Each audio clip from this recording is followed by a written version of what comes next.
Mon bracha, mes chers amis, nous sommes en 1945 et il y a des soldats et des prisonniers qui sont dans une firme qui a été bien sûr payée par les Allemands et qui a été gérée par les Allemands. Il y a un SS qui vient les voir et dit: écoute, j'ai besoin que tu me prépares, s'il te plaît, des cibles pour les soldats pour qu'ils apprennent à viser. Tu veux des cibles comme ça? Je dis: écoute, il n'y a pas de problème. Ce que je vais te faire, on va imprimer des photos comment on appelle ça, d'hommes, et je vais les couper, je vais les coller sur le bois, je sais exactement faire. Maintenant, tu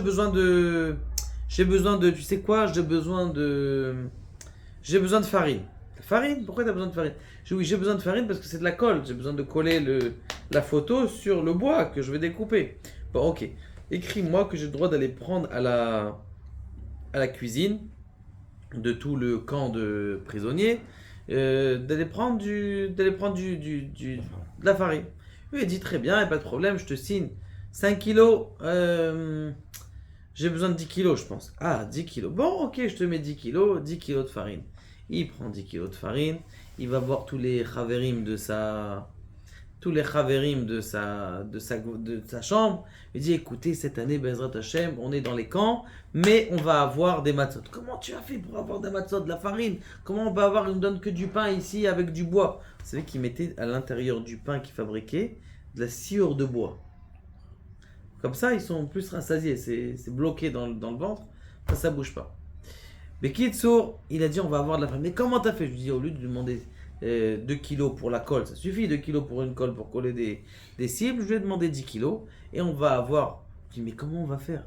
Il y a juste à côté de notre chambre, il y a le capot qui est pire que les SS. C'était un capot juif qui était pire que les SS. Alors il dit: je sais pas comment on va faire. On va prier à Kodesh Baruch Hu et on va. Eux, ils ont commencé à travailler la nuit, ils ont commencé à faire des matzot, ils ont nettoyé, ils ont mis tout propre, ils ont fait les matzot, ils ont mis dans le four, ils ont fait les matzot. Et qui est-ce qui tape à la porte? Le capot. Le capot, il regarde et il savait que c'était un capot d'une méchanceté extraordinaire. Mais il a tellement vu l'engouement de ces gens-là qui sont qui sont prêts à prendre leur vie. Parce que même si un SS il voit ça, il voit qu'ils sont en train de faire du pain, il va les tuer. Il a dit: écoutez, j'ai rien vu, mais s'il vous plaît, est-ce que ça vous dérange pas de me donner 2 matzot? Alors que lui, il était complètement non religieux, rien.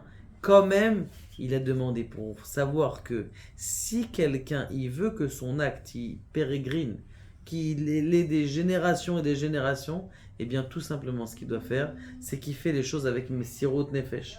Quand il fait les choses avec Messirut Nefesh, eh bien avec don de soi, eh bien ça jaillit tout autour, et même quelqu'un qui est anti, ou même quelqu'un qui est qui n'est pas d'accord avec toi, eh bien il peut changer. Et Baruch Hashem, grâce à ça, ils sont sortis des camps, et cet homme-là, il a fait teshuva, et il est arrivé à revenir à la Torah. Baruch Adonai, Amen.